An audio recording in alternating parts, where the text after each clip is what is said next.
Hi everyone, welcome to the class on Mechanics of Solids. Myself Adarsh. Today we'll be starting our first class in the Mechanics of Solids. As the name indicates, the Mechanics of Solids is the continuation of the subject mechanics what you have studied in your first year. So, in this subject, we'll be dealing the mechanics of solids. That means solid objects. And you have one more subject in the same semester that we will be dealing with the fluids, that is mechanics of fluids, and in which we will be dealing with the mechanics of fluid subject. And in this subject, in mechanics of solids, we will be dealing with solid subject. That subject is subjected to some amount of force. If we are applying some force on that, it will experience some amount of stress. So you can see in this figure. In the first figure, a metal block is applied by bottom and top force. One force in the downward direction and one force in the upward direction. Initially, the block will, if it's a human or it's got some life, it will try to, some external force is coming. Let me resist that. So he will resist that. And at last, it understands the force is too heavy. I cannot resist. So let it me deform. So these two things will happening throughout the subject. Some force is acting on some object. Sometimes the object will resist the force. Sometimes the object cannot resist the force. It will change its shape. And from these two, we will be studying two different terms, stress and strain. In the first figure, we have applied some force. The object is trying to resist that force. So two students are sitting in a one bench. One student is trying to push you out from the bench. So you will try to stay on that bench while applying some extra force. That is the resistance offered against a force. Or we can tell a resistance is developed inside the body of the element in which we are applying the force. Or stress can be defined as the internal resistance offered by a body against an applied force. Okay. So initially, the body will try to resist the force acting on it. And sometimes the body cannot withstand the force. So when the force comes, the body will move from its position. So initially, in the left figure, you can see the original length of the body. In the final figure, you can see that the length of the body is changed. So that comes the second term, strain. Initially, it got a length. After applying force, the length is changed. So we can define the second term as strain, which is defined as the change in length divided by original length. So we will be studying these two terms, stress and strain. Sorry, I forgot to tell the definition of stress. Anyway, we will be discussing in detail. Stress is the internal resistance offered by the body, or we can define or write the stress as the force per unit area. Actually, if someone asks you to define stress, don't tell them it is the force per area. You have to tell them it is the internal resistance offered by a body against an applied force, and situation equal to force per area. So these two things will be studying throughout this subject. If you got the concept, we can apply this thing in the coming modules, so we can easily understand the subject. And regarding this subject, this is a core subject in mechanical engineering. Also, this subject is we will be studying in civil engineering also. For civil and mechanical students, this is the core subject. And initially, actually, this is a very simple subject. And if you are applying for competitive exam, you can expect out of 100 questions, you can expect 5 or 6 questions from this subject. That is the weightage of this subject. Out of 100, you will be studying a lot of subjects in the entire 4 years of BTech career. And you can expect minimum of 5 to 6 or maximum 10 questions from this subject, mechanics or solids. That is the importance of this subject. This is a core subject in mechanical engineering field. So we'll be dealing with the mechanics, solids, solid metals, concrete and bricks, wood.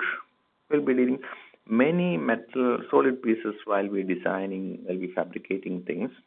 And all these designs will start from mechanics or solids. So it's a prerequisite. We have to study engineering mechanics, and you should get a brief idea before starting this course. And if you study this course very well, and you will get one more subject in the final year, that is called a design of machine elements. So when you study that subject in your final year, there will be prerequisites.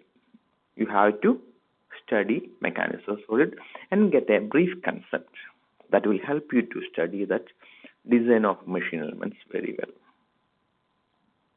So once again, I am welcoming you to the classes on mechanics of solids. Our subject code is MET201. And here is a brief idea how the subject covers. This course helps the students to understand the concept of stress and strain in different types of structure, machine, and various loading conditions. The course also covers some simple and compound stress due to force, stress, and deflection in beams due to bending, torsion, and circular section. Strain energy, different theories of failure, stress in thin cylinder and thick cylinder. Actually, this thin cylinder and thick cylinder is not in the previous syllabus. It is an addition. And they have eliminated some topics. I don't want to mention that here. Actually, it's an addition. And here they have mentioned you have to study the engineering mechanics before starting to learn this course. As you haven't attempted the mechanics examination, some students may skip the engineering mechanics. They may feel this MOS as a little bit difficult.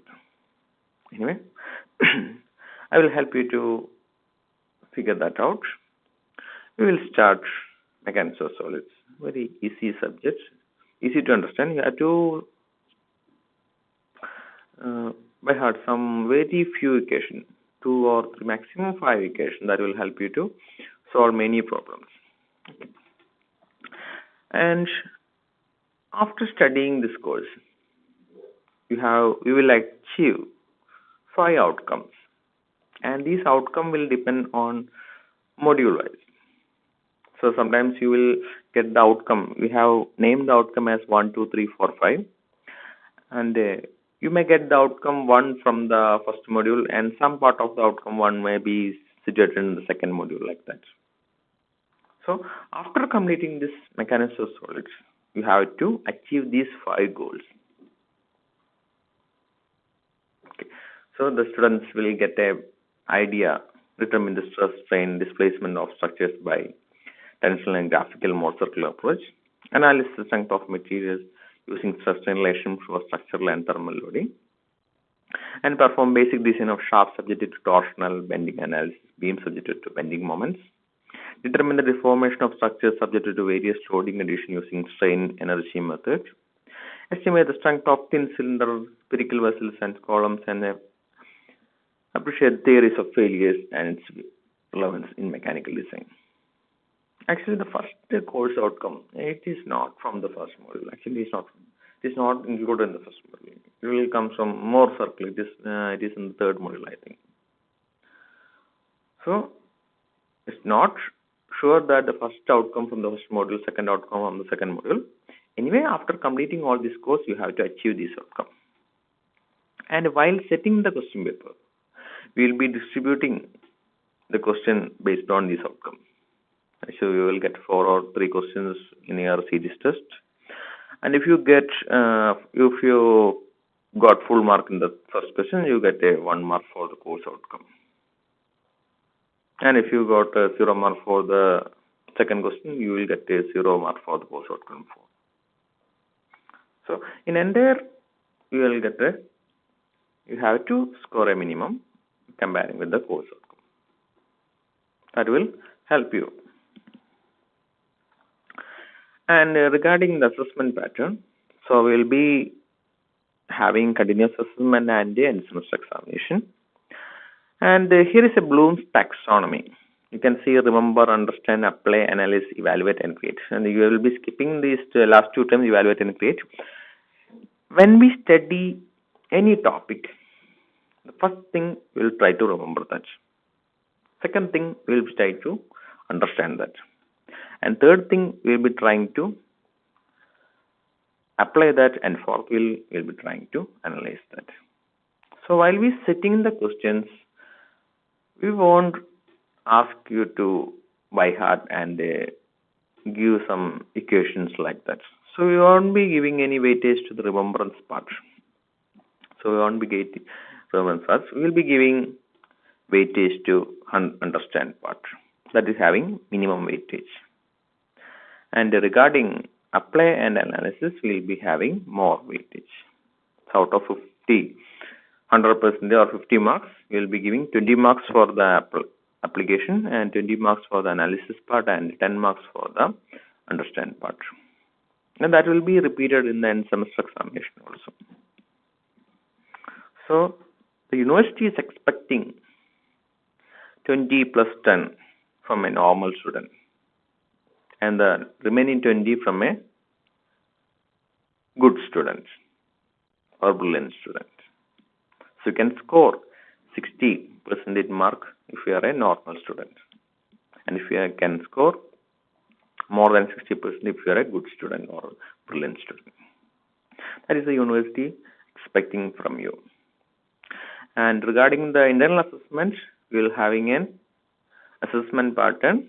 Assignment will have 10 marks, and attendance will have 10 marks. Assignment will have 25 marks, 15 marks, and assessment will have 25 marks. And out of these 25 marks, we will be conducting 2 series tests, and each will having weightage of 12.5 marks. We won't conduct the examination in 12.5. Actually, we will be conducting in the examination in 50 or 40 like that, and we will be converting that mark into 12.5. And so even if you got 0 mark in the examination, you can get 25 marks by attending the full class, by scoring 100% attendance and submitting the assignments on time. And regarding the assignments, here I will be giving problematic assignments. I will be giving questions. You have to submit the questions on time. Okay. And regarding the end semester examination pattern, there will be 2 parts, Part A and Part B. Part A contains 10 questions with the 2 questions from each module. You will have 5 modules, 2 questions from each module, having 3 marks for each question. And we have to answer all the questions. And the Part B contains 2 questions from each module, and we have to answer any one.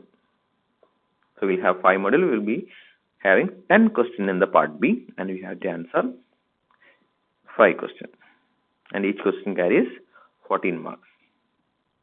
Okay. And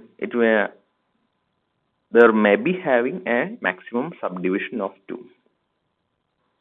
That means the university may not ask the 14 marks question, they will ask 7 marks question and 2 7 marks question, or 1 5 marks question and 1 9 marks question. They have freedom to ask like that. Okay.